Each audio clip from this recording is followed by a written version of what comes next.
Hey guys, welcome back to my videos. Today we're going to be talking about adding seeds and plants to your garden as well as some basic care tips for your new garden.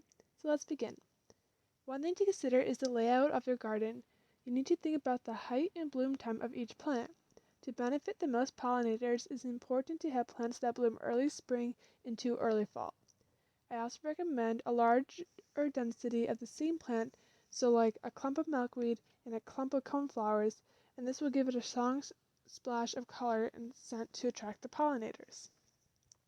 The next step is to consider if you want to plant seeds or plants. This will depend on your budget and time frame. My garden is a mixture of both.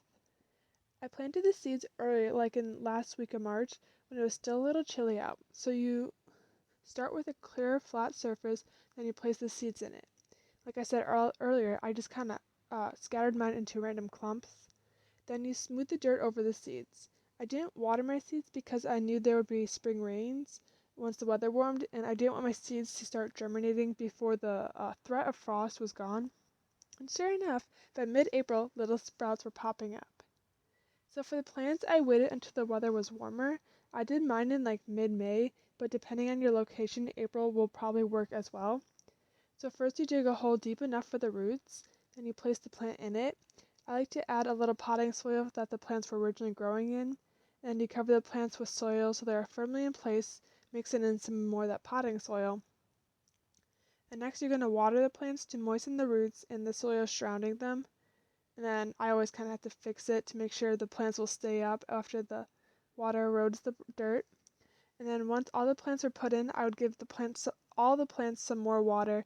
And depending on the weather and the temperature in your area, I recommend watering your garden every day for at least the first week and a half, at least until the plants are settled. And then, as you can see in the picture, I didn't add a lot of plants to my garden the first year because I knew wildflowers will spread on their own.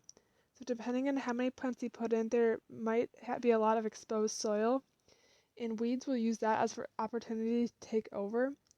So I know it's not always the most fun task, but it is important to keep the weeds in check so there's enough resources for the wildflowers. Thank you for watching this video. There will be one more video checking up on the garden after one full year, as well as discussing reasons why you'd want to create your own pollination garden.